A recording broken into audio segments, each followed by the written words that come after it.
here's some interruption framework that I need to implement in my life a little more. And that's, so here's our tool. It's use it in real time when we're feeling the shame spiral begin. And the goal is to interrupt the identity attack and restore behavioral clarity. It's kind of what we've been touching on. Yeah. So we catch the identity statement when something goes wrong. We're listening for things like, I'm an idiot.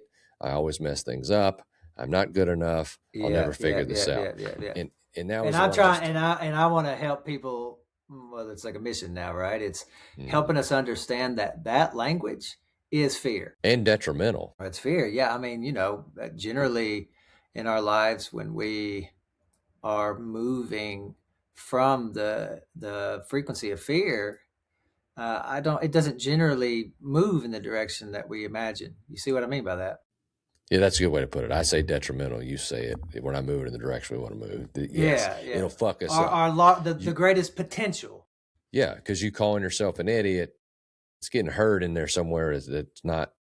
It's just its thing to hear if we're fucking up or not, and it hears that. It's like, oh no, and that's going to change our trajectory. So we're going to convert to behavior language, which is it's going to separate us from what happens. So instead of I'm terrible at this, that decision didn't work.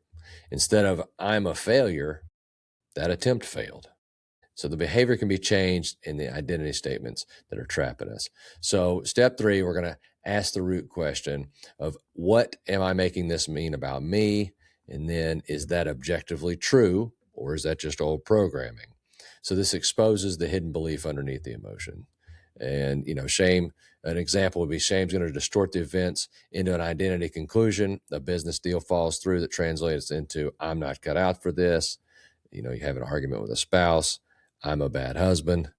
Parenting mistake. I'm failing my kids. Weight gain. I have no discipline.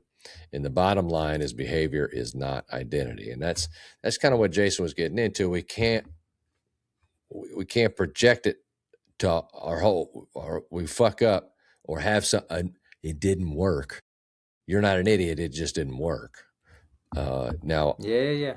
And in my experience, this is a very, very, very big leap, and so we don't generally, but it is possible for us to understand that when things don't work, that's a good thing. It's available to us. It's possible for us to relate to life that way, that what flows is meant to and what doesn't. Our job is to continue to participate, to try to be of service, to try to heal, to try to express our greatest potential and leave the results out of our hands. That's the idea. Yeah.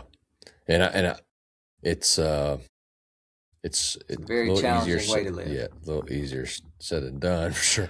But I